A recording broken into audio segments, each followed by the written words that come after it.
بسم اللہ الرحمن الرحیم یا ایہا الذین آمنوا کتب علیکم الصیام کما کتب علی الذین من قبلکم لعلکم تتقون۔ صدق اللہ العظیم۔ ہر قسم کی حمد و ثنا اللہ ذوالجلال والاکرام، خالق کائنات، مالک ارض و سما کے لیے، جس اللہ رب العزت نے ہم سب کو پیدا فرمایا اور وہی ہمارا خالق، مالک اور رازق ہے، اور لا تعداد بے شمار انگن درود و سلام آمنہ کے لال پیکر حسن و جمال جناب محمد رسول اللہ صلی اللہ علیہ وسلم کی ذات اقدس و اطہر پر، جن کو اللہ رب العزت نے تمام جہانوں کے لیے رحمت للعالمین اور رشد و ہدایت کا منبع و مصدر بنا کر بھیجا۔ عزیز دوستوں اور بزرگوں اور میری واجب الاحترام ماؤں اور بہنوں، یہ ہماری خوش نصیبی ہے اور سعادت مندی ہے کہ اللہ تعالی نے ہمیں رمضان جیسا عظیم الشان مہینہ عطا فرمایا۔ بہت سارے ہمارے دوست، احباب، عزیز و اقارب جو پچھلے رمضان میں اس دنیا میں موجود تھے لیکن آج وہ اس دنیا کے اندر موجود نہیں ہیں۔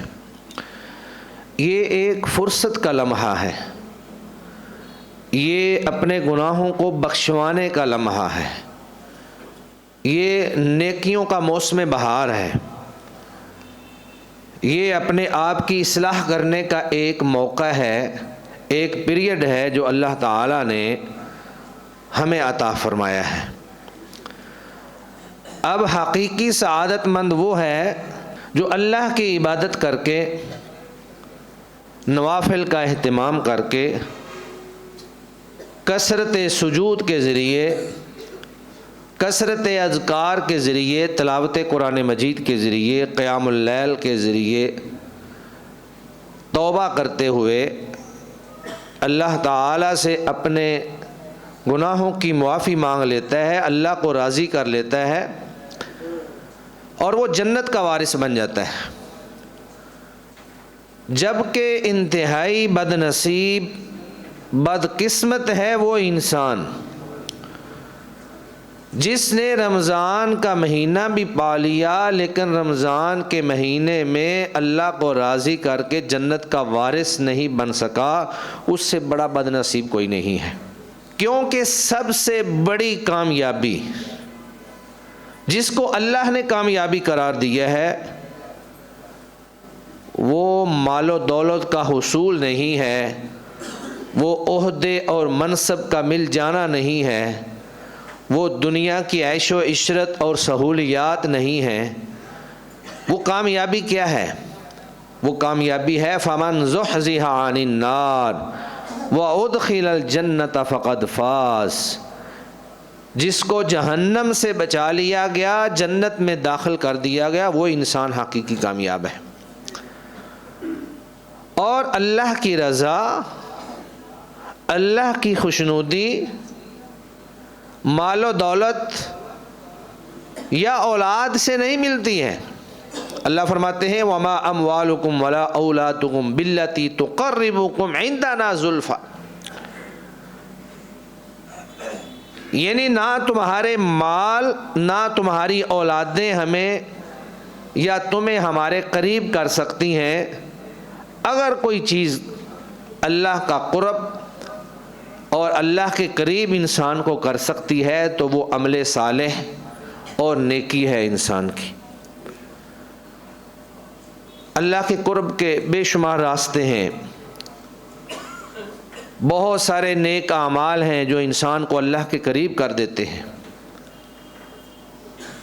جب انسان کو دنیا کے اندر کسی بڑے آدمی کا قرب حاصل ہو جائے، وہ بہت سارے اس سے فوائد حاصل کرتا ہے، وہ بہت ساری مشکلات سے اس قرب کی وجہ سے بچ جاتا ہے۔ اور جس سعادت مند انسان کو اللہ کا قرب حاصل ہو جائے، اس سے بڑا کوئی سعادت مند انسان نہیں ہے۔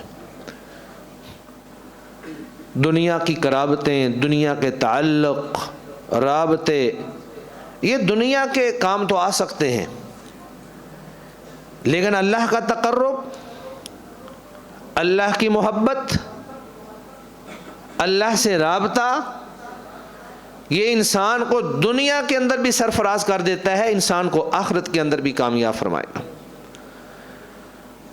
تو انسان کو چاہیے کہ وہ اللہ کا قرب حاصل کرنے کی کوشش میں لگا رہے،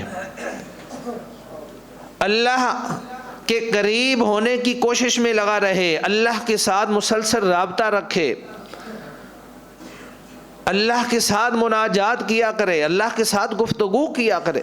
تو اللہ کے قرب کے بے شمار راستے ہیں، لیکن میں رمضان کی مناسبت سے، رمضان کے اندر ہی جو اللہ نے ہمیں اپنے قرب کے راستے بتائے ہیں، صرف انہی کے اوپر ڈسکس کروں گا، کیونکہ یہ مہینہ رحمتوں کا مہینہ ہے، یہ مہینہ اللہ کی طرف سے نازل کردہ بخششوں اور برکتوں کا مہینہ ہے، یہ مہینہ جنت کو پانے کا مہینہ ہے، یہ مہینہ جہنم سے اپنے آپ کو بچانے کا مہینہ ہے، یہ مہینہ اپنی اصلاح کا مہینہ ہے، یہ مہینہ صبر کا مہینہ ہے، ضبط نفس اور برداشت کی ٹریننگ لینے کا مہینہ ہے۔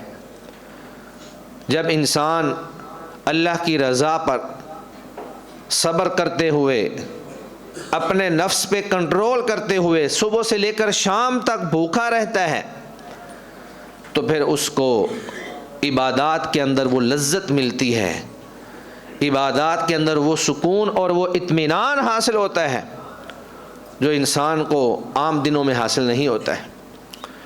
تو اللہ نے اس مہینے کا روزہ ہر مسلمان عاقل بالغ پر فرض کیا ہے، عذر کے بغیر کسی کو روزہ چھوڑنے کی اجازت نہیں ہے۔ سفر عذر ہو سکتا ہے، مرض عذر ہو سکتا ہے، حیض اور نفاس عذر ہو سکتا ہے، لیکن اس کے علاوہ بغیر عذر کے کسی کو روزہ چھوڑنے کی اجازت نہیں ہے۔ اللہ فرماتے ہیں فَمَنْ شَهِدَ مِنْكُمُ الشَّهْرَ فَلْيَصُمْ، جو اس مہینے کے اندر موجود ہو، مقیم ہو، اپنے گھر کے اندر موجود ہو، اس پر فرض ہے کہ وہ اس مہینے کا روزہ رکھے۔ اللہ اکبر۔ اور رمضان کا روزہ ارکان اسلام میں سے ایک رکن ہے۔ اللہ تعالیٰ نے اسلام کی بنیاد جن 5 ارکان پر رکھی ہے، ان میں سے ایک رمضان کا روزہ بھی ہے، اور یہ وہ مہینہ ہے جس کے اندر اللہ رب العزت نے اپنی کلام سب سے عظیم کتاب قرآن مجید کو اللہ نے نازل فرمایا۔ شہر رمضان الذی انزل فیہ القرآن، رمضان کا مہینہ وہ ہے جس میں اللہ نے قرآن کو نازل فرمایا۔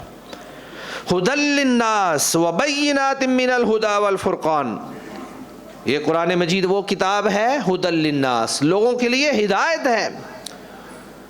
اللہ نے اس کے اندر ہماری رہنمائی، ہماری ہدایت اور ہماری زندگی کے سارے اصول اور ضابطے بیان فرما دیے ہیں۔ وبینات من الھدی، ہدایت کے واضح اور کھلی دلیلیں اور واضح نشانیاں اللہ تعالیٰ نے بیان فرما دی ہیں، اور یہ کتاب حق و باطل میں فرق کر دینے والی کتاب ہے، آپ کے سامنے خیر کو اور شر کو واضح کر دیتی ہے کہ یہ خیر ہے، یہ شر ہے، یہ جنت کا راستہ ہے، یہ جہنم کا راستہ ہے، یہ اللہ کی طرف لے کے جانے والا ہے، یہ شیطان کی طرف لے کر جانے والا ہے۔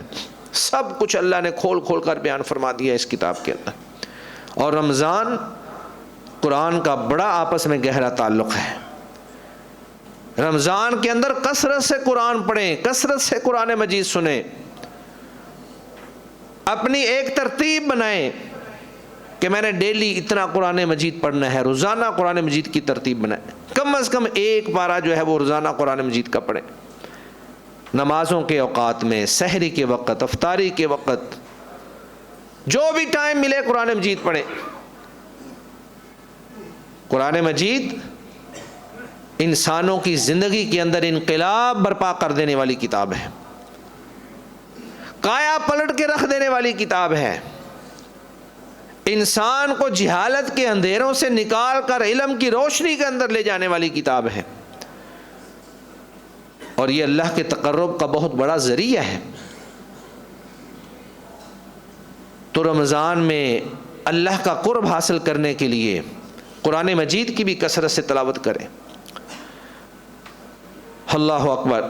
سیدنا ابو ہریرہ رضی اللہ تعالی عنہ فرماتے ہیں کہ نبی کریم صلی اللہ علیہ وآلہ وسلم جب رمضان کا مہینہ آتا صحابہ کو باقاعدہ اس کی بشارت دیتے، خوشخبری سناتے۔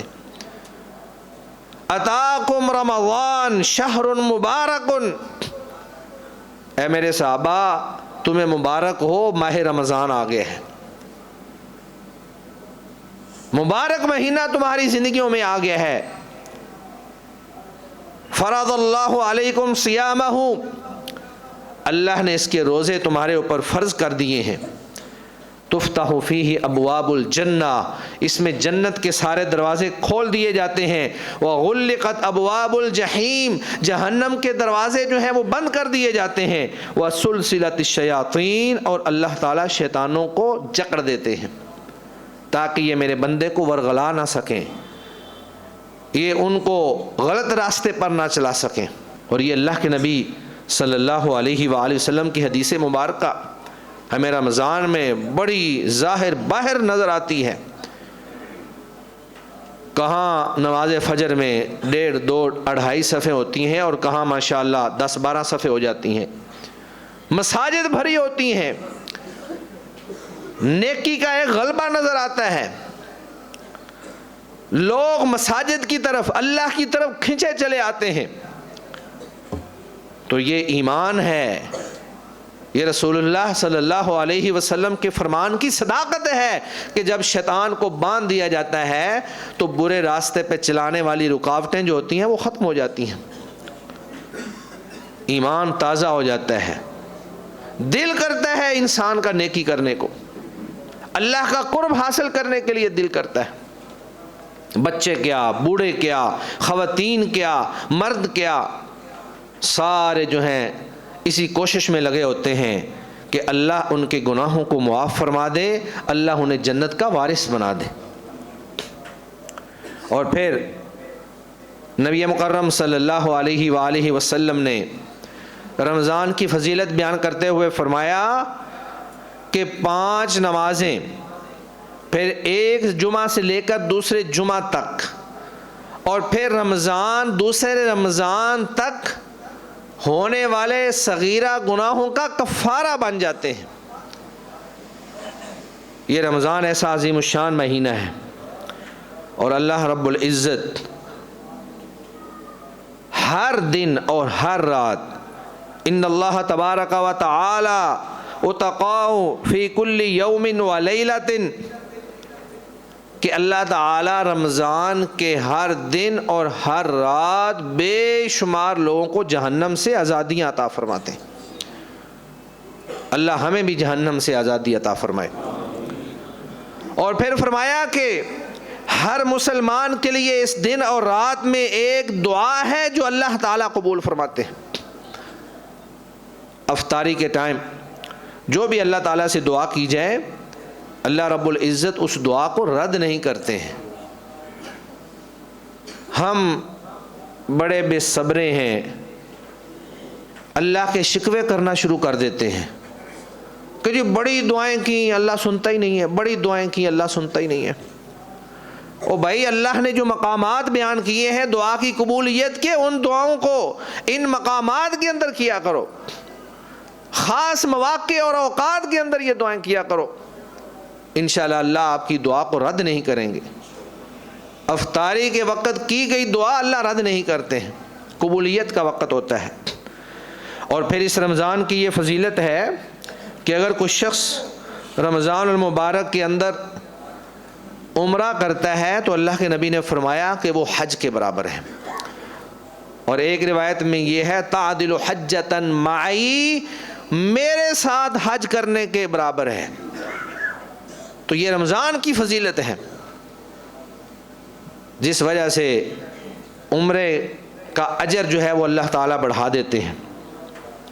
اسی طرح سیدنا ابو ہریرہ رضی اللہ تعالیٰ عنہ سے مروی ہے، مسلم شریف کی صحیح حدیث ہے کہ اللہ تعالیٰ فرماتے ہیں کل عمل ابن آدم یضاعف بعشر امثالها الى 700 ضعف، ابن آدم کا ہر عمل اللہ تعالیٰ اس کو 10 گنا سے لے کر 700 گنا تک بڑھا دیتے ہیں، اور اس کو 700 گنا تک اجر عطا فرماتے ہیں۔ یعنی آپ نے جس جذبے کے ساتھ، جس خلوص کے ساتھ آپ نے نیکی کی، اللہ تعالیٰ ایک ایک نیکی کا اجر 10 نیکیاں عطا فرماتے ہیں کم از کم۔ اور جیسے جیسے آپ کا خلوص بڑھتا جائے گا، جتنی للہیت بڑھتی جائے گی، جتنا اللہ کے لیے اخلاص بڑھتا جائے گا، اللہ تعالیٰ ایک نیکی کے بدلے میں 700 نیکیاں عطا فرمائیں گے۔ لیکن کیا فرمایا؟ الا الصوم، سوائے روزے کے۔ اس کا مطلب یہ ہے کہ روزے کا اجر کچھ اس سے بھی بڑا ہے۔ اللہ فرماتے ہیں فَإِنَّهُ لِي وَأَنَا أَجْزِي بِهِ، یہ بندے نے روزہ میرے لیے رکھا تھا اور اس کا بدلہ میں خود ہی دوں گا۔ اس کا بدلہ کسی شمار میں، گنتی میں، کیلکولیشن میں نہیں آ سکتا ہے۔ اللہ اکبر۔ اور پھر اللہ کے نبی نے فرمایا لِلصَّائِمِ فَرْحَتَانِ، روزے دار کے لیے 2 خوشیاں ہیں۔ ایک خوشی اس وقت ہوتی ہے جب وہ افطرا، جب وہ روزہ افطار کرتا ہے، صبح سے لے کر شام تک بھوکا ہے، پیاسا ہے، اور طبی طور پر جب انسان انتہائی بھوک کے بعد، انتہائی پیاس کے بعد کھانا کھاتا ہے، پانی پیتا ہے، انسان کی طبیعت حشاش بشاش ہو جاتی ہے اور انسان کے اندر خوشی کی لہر دوڑ جاتی ہے۔ یہ تو ایک خوشی ہے جو افطاری کے وقت انسان کو مل جاتی ہے۔ اور دوسری خوشی یہ ہے وَإِذَا لَقِيَ رَبَّهُ، جب اللہ سے قیامت کے دن ملاقات ہوگی، اللہ اتنا بڑا اجر عطا فرمائیں گے کہ بندے کا دل خوش ہو جائے گا۔ اللہ انسان کو خوش کر دیں گے، اتنا بڑا اجر اللہ تعالیٰ روزے کا عطا فرمائیں گے۔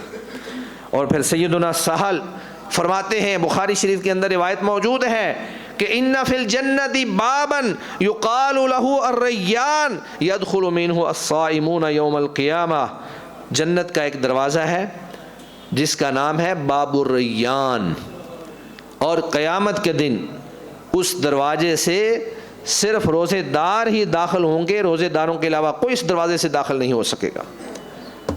اللہ اکبر۔ اللہ پوچھیں گے این الصائمون، کہاں ہے روزے دار؟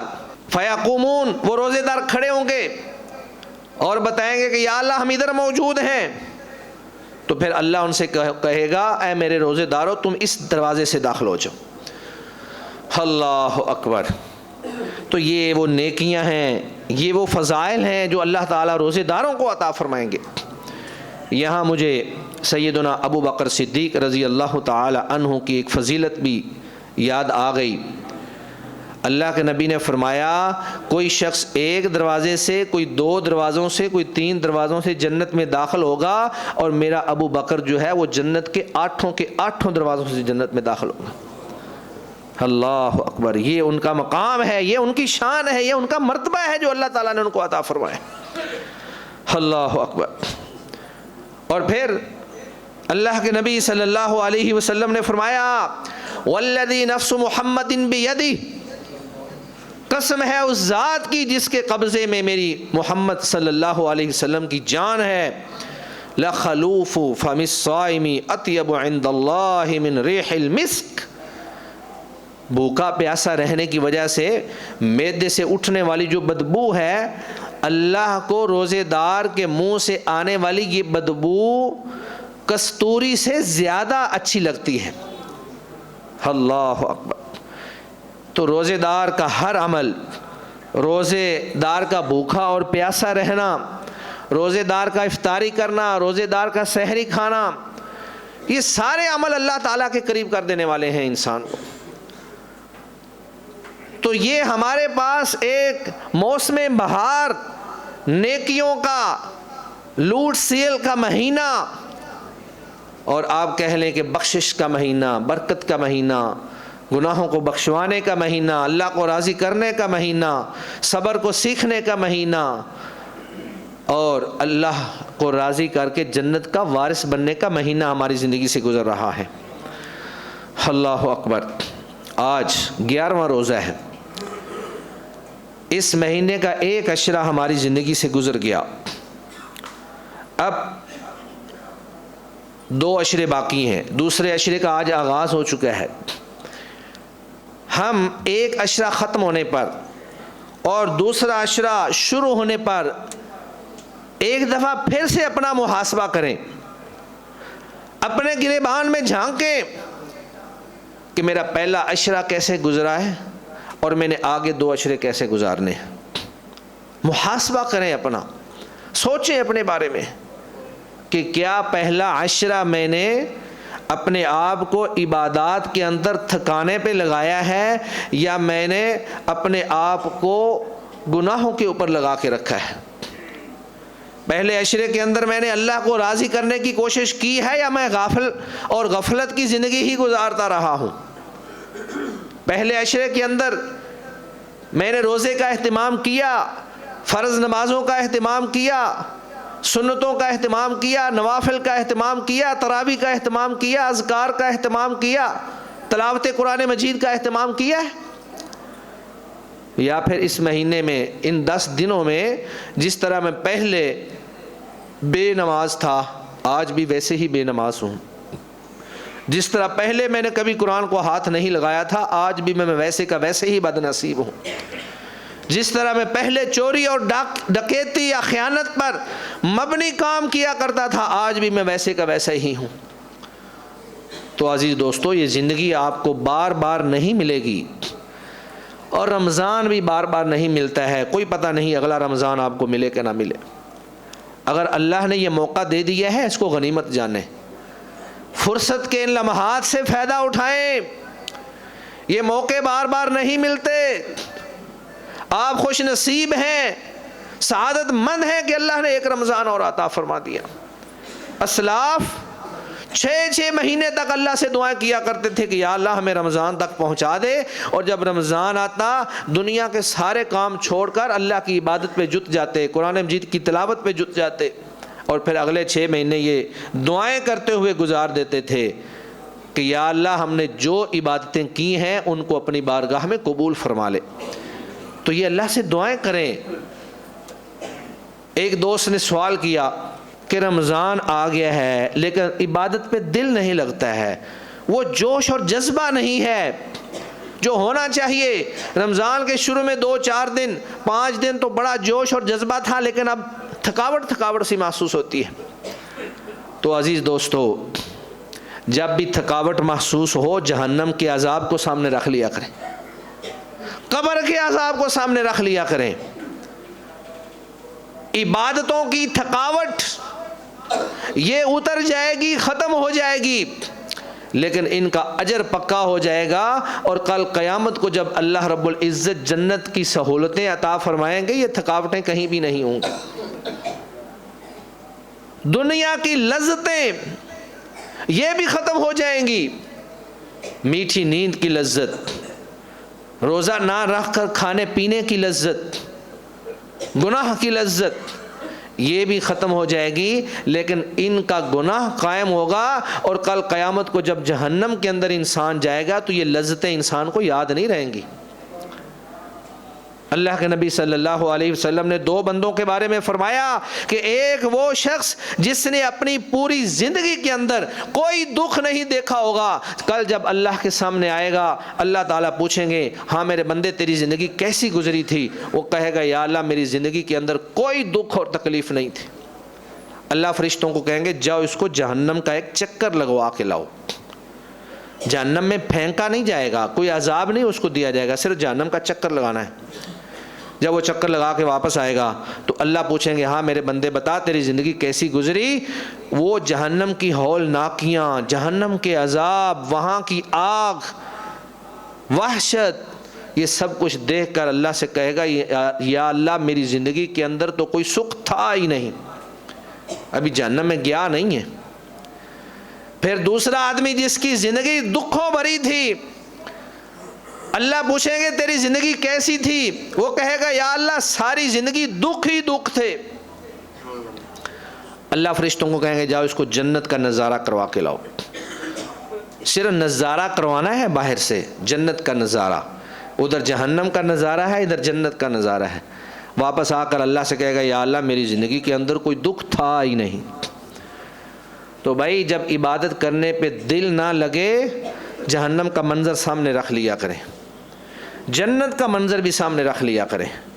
آج کی یہ تھکاوٹیں، آج کی یہ ریاضتیں، 2 گھنٹے تراویح کے اندر کھڑے ہو کر قیام، صبح سے لے کر شام تک بھوکا اور پیاسا رہنا، یہ مشکل ضرور ہے، لیکن یہ ساری تھکاوٹیں، یہ ساری مشقتیں جنت کا ایک منظر دیکھ کر بھول جائیں گی، اور جب اللہ جنت دے دیں گے تو پھر آپ بتائیں کہ یہ کیسے یاد رہیں گی۔ اللہ اکبر۔ تو عزیز دوستو، جنت کا منظر بھی سامنے رکھا کریں، جہنم کا منظر بھی سامنے رکھا کریں، انسان کو ترغیب ملتی ہے۔ اللہ سے دعائیں کیا کریں، اللہم وفقنا لما تحب و ترضا، اے اللہ جس چیز کو تو پسند کرتا ہے، جس چیز سے تو راضی ہے، یا اللہ تو ہمیں اس کی توفیق عطا فرما دے۔ یا مقلب القلوب ثبت قلوبنا علی دینک وعلی اطاعتک، اے دلوں کو پھیرنے والے، ہمارے دلوں کو اپنی فرما برداری اور اپنے دین کے اوپر ثابت قدم رکھ دے۔ اللہ چاہے تو آپ کی عبادتوں کے اندر لذت پیدا کر دے، پھر آپ کو تھکاوٹ نہیں ہوگی، مزہ آئے گا۔ اور یہ ایسا ہوتا ہے کہ جب انسان ایک مشن سمجھ کر، نیکی سمجھ کر کوئی کام کرتا ہے، اللہ کی رضا کے لیے کوئی کام کرتا ہے، اس کو تھکاوٹ کے اندر مزہ آ رہا ہوتا ہے۔ شہید اپنی جان اللہ کی راہ میں قربان کرتا ہے اور بڑی خوشی سے قربان کر دیتا ہے، اس کو اپنی شہادت کے اندر مزہ آ رہا ہوتا ہے۔ اللہ کے نبی صلی اللہ علیہ وآلہ وسلم نے فرمایا، میرا یہ دل چاہتا ہے کہ میں اللہ کی راہ میں شہید کر دیا جاؤں، مجھے پھر زندہ کیا جائے، میں پھر شہید کیا جاؤں، مجھے پھر زندہ کیا جائے، میں پھر شہید کیا جاؤں۔ تو رمضان کا روزہ اور رمضان کا قیام، اسی طرح لیلۃ القدر کا قیام، ان سب کا اجر پچھلے سارے گناہوں کی معافی ہے۔ اللہ کے نبی نے فرمایا، من صام رمضان ایمانا واحتسابا غفر له ما تقدم من ذنبه، جو شخص رمضان کا روزہ رکھتا ہے ایمان کی حالت میں، اللہ سے اجر کی امید رکھتے ہوئے، غفر له ما تقدم من ذنبه، اللہ اس کے پچھلے سارے گناہ معاف فرما دیتے۔ پھر قیام کی فضیلت بیان کرتے ہوئے فرمایا، من قام رمضان ایمانا واحتسابا غفر له ما تقدم من ذنبه، جو شخص رمضان کا قیام کرتا ہے، تراویح کا اہتمام کرتا ہے، اللہ اس کے بھی سارے گناہ معاف فرما دیتے ہیں۔ اور ایک روایت کے الفاظ ہیں، من قام لیلۃ القدر ایمانا واحتسابا، جو لیلۃ القدر کو قیام کرتا ہے، اللہ اس کے بھی سارے گناہوں کو معاف فرما دیتے ہیں۔ تو یہ روزہ، یہ انسان کے گناہوں کو بخشوانے کا ذریعہ ہے، یہ انسان کو جنت میں لے جانے کا ذریعہ ہے، یہ انسان کی تربیت کا ذریعہ ہے، یہ اس کو صبر سکھاتا ہے، اس کو بھوکوں کی بھوک کا احساس دلاتا ہے، پیاسوں کی پیاس کا احساس دلاتا ہے۔ اور اگر انسان روزہ رکھ کر گناہ بھی کیے جا رہا ہے، نماز بھی نہیں پڑھ رہا ہے، دیگر سارے گناہ کر رہا ہے، تو اللہ کو ایسے روزے کی کوئی ضرورت نہیں ہے، کیونکہ روزہ ایک مکمل پیکج ہے جو انسان کو متقی بنا دے، لعلکم تتقون، اس کو پرہیزگار بنا دے، اس کو اللہ والا بنا دے، اس کو گناہوں سے دور کر دے، اس کو اللہ کے قریب کر دے۔ تو جب تقوی آ جائے گا پھر آپ کا روزہ پورا ہوگا، ورنہ روزہ جو ہے یہ صرف بھوک اور پیاس کا نام روزہ نہیں ہے۔ من لم یدع قول الزور والعمل به فلیس للہ حاجۃ ان یدع طعامہ وشرابہ، جو شخص جھوٹی بات یا اس پر عمل کرنا نہیں چھوڑتا تو اللہ کو اس کے روزے کی کوئی ضرورت نہیں ہے۔ اللہ اکبر۔ اب اسی طرح روزے کے بہت سارے احکام و مسائل ہیں کہ کون سی چیزیں جو ہیں وہ روزہ توڑ دیتی ہیں اور کون سی چیزوں سے روزہ نہیں ٹوٹتا ہے۔ چند ایک چیزیں میں آپ کے سامنے اختصار سے بیان کروں گا، بہت سارے احکام کا آپ کو پتہ بھی ہوگا، لیکن تفصیل اس لیے نہیں بیان کی جا سکتی کیونکہ وقت کم ہے۔ باقی اگر کسی کو کوئی مسئلہ درپیش ہوتا ہے تو وہ سوال کر کے پوچھ سکتا ہے۔ جان بوجھ کر کھا پی لینے سے روزہ ٹوٹ جاتا ہے، جان بوجھ کر کھا پی لینے سے روزہ ٹوٹ جاتا ہے۔ اور جو شخص جان بوجھ کر روزہ توڑ دے وہ بعد میں پوری زندگی بھی اس کی قضا کرتا رہے تو اس کا اجر اس کو نہیں مل سکتا۔ پھر اسی طرح بیوی کے ساتھ مباشرت کر لینے سے روزہ ٹوٹ جاتا ہے۔ اگر کوئی شخص ایسا عمل کرتا ہے تو اس کے اوپر کفارہ ہے، وہ ایک غلام آزاد کرے یا پھر 60 مسکینوں کو کھانا کھلائے یا پھر 60 مسلسل روزے رکھے۔ اس حوالے سے ایک بڑا انٹرسٹڈ واقعہ، دلچسپ واقعہ اللہ کے نبی صلی اللہ علیہ وسلم کے دور میں پیش آیا۔ ابو ہریرہ رضی اللہ تعالی عنہ فرماتے ہیں کہ ایک شخص اللہ کے نبی کے پاس آیا اور کہا کہ یا رسول اللہ، میں نے اپنی بیوی کے ساتھ مباشرت کر لی ہے تو آپ بتائیں کہ اب میں کیا کروں؟ تو اللہ کے نبی نے فرمایا کہ تم ایک غلام آزاد کرو۔ کہنے لگا جی میرے پاس تو اتنی طاقت نہیں ہے، غریب آدمی ہوں۔ کہا چلو پھر اس طرح کرو کہ 60 مسلسل روزے رکھو۔ کہا یا رسول اللہ ایک روزے میں مجھ سے صبر نہیں ہو سکا تو میں 60 روزے کیسے رکھوں گا؟ پھر اللہ کے نبی نے فرمایا چلو پھر 60 مسکینوں کو کھانا کھلا دو۔ تو کہنے لگا یا رسول اللہ میرے پاس تو اتنا بھی نہیں ہے، میں تو ڈیلی جو کچھ رزق آتا ہے بس وہی میرے پاس ہوتا ہے، اس کے علاوہ تو میرے پاس کچھ نہیں ہے۔ تو اللہ کے نبی نے کہا چلو یہاں بیٹھ جاؤ، انتظار کرو۔ وہ بیٹھ گیا۔ کچھ دیر کے بعد کھجوروں کا ایک بڑا ٹوکرا کہیں سے اللہ کے نبی کے پاس آیا اور اللہ کے نبی نے کہا کہ کہاں ہے وہ سائل؟ اس نے کہا کہ میں ہوں، ادھر ہوں میں یا رسول اللہ۔ اللہ کے نبی نے کہا جاؤ یہ کھجوریں اٹھاؤ اور جا کر یہ مسکینوں کے اندر تقسیم کر دو۔ تو وہ آگے سے کہنے لگا کہ یا رسول اللہ اعلی افقر منی، کیا میں اپنے سے زیادہ غریب اور فقیر لوگوں پر خرچ کروں یا اپنے سے امیر لوگوں پر خرچ کروں؟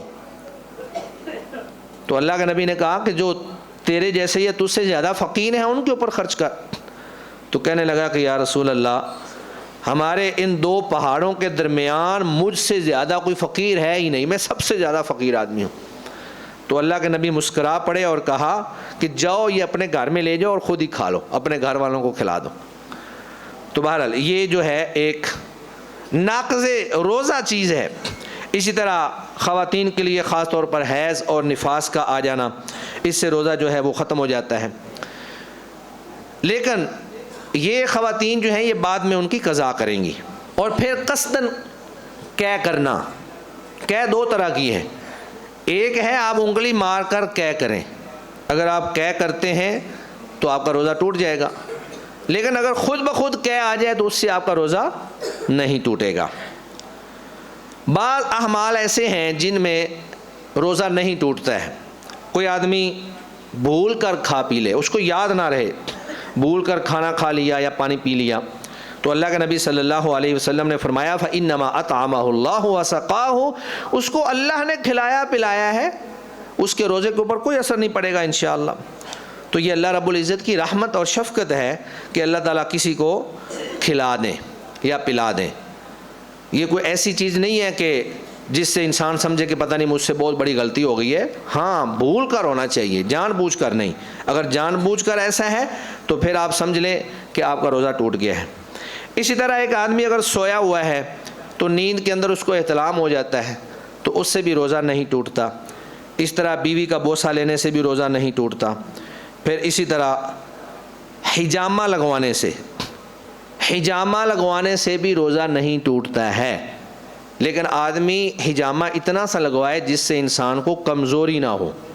اللہ کے نبی صلی اللہ علیہ وسلم نے روزے کی حالت میں حجامہ لگوایا۔ پھر روزے کی حالت میں آدمی مسواک کر سکتا ہے، لیکن اس میں کوشش کی جائے کہ زیادہ مبالغہ نہ ہو، یعنی اتنا زیادہ مسواک نہ کیا جائے کہ گلے تک چلا جائے اور پانی جو ہے وہ نیچے پیٹ تک جانے کا خدشہ جو ہے وہ پیدا ہو جائے۔ ہنڈیا کا ذائقہ چکھا جا سکتا ہے۔ خواتین کو یہ بڑا مسئلہ پیدا ہوتا ہے کہ روزے سے اب کھانا پکانا ہے، پتہ نہیں ہے مرچ زیادہ ہے، نمک کم ہے، جو بھی صورتحال ہے، تو ہنڈیا کے سالن کا صرف ذائقہ چکھا جا سکتا ہے، لیکن اس کو گلے سے نیچے نہیں اتارنا، تھوڑا سا زبان پہ لگا کے اس کو تھوک دینا ہے یا کلی کر لینی ہے۔ اس کو آپ نے گلے سے نیچے نہیں اتارنا ہے۔ اسی طرح جب مسواک کر سکتے ہیں تو مسواک جیسی چیزیں جیسے ٹوتھ پیسٹ ہے یا منجن وغیرہ ہیں وہ بھی کر سکتے ہیں، انشاءاللہ اس میں بھی کوئی حرج والی بات نہیں ہے۔ روزے دار غسل کر سکتا ہے، اگر گرمی کا موسم ہو تو بے شک وہ سارا دن نہر میں نہاتا رہے۔ زیادہ نہانے سے روزے پہ کوئی اثر نہیں ہوتا، اگرچہ نہانے سے ہوتا ہے کہ مساموں کے ذریعے انسان کے جسم میں کافی سارا پانی چلا جاتا ہے، لیکن روزہ اس وقت ٹوٹتا ہے جب ایک جو مستقل کھانے کی یا پینے کی جگہ ہے، گلا، حلق، یہاں سے اگر کوئی چیز معدے میں جائے تو اس سے آپ کا روزہ ٹوٹے گا۔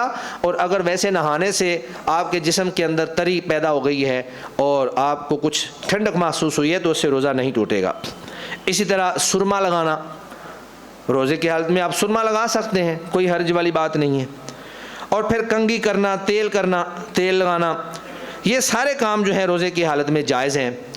بعض لوگ جو ہیں وہ دمے کے مریض ہوتے ہیں تو وہ پف انہیلر جو ہیں وہ استعمال کرتے ہیں، تو اہل علم اس کی بھی اجازت دیتے ہیں، کیونکہ انہیلر کی جو ایک خوراک ہے اس میں سے جو خوراک یا وہ مادہ نکلتا ہے وہ انتہائی اتنا معمولی ہوتا ہے کہ انسان کے منہ کا پورا اندر والا حصہ اس سے گیلا نہیں ہوتا ہے۔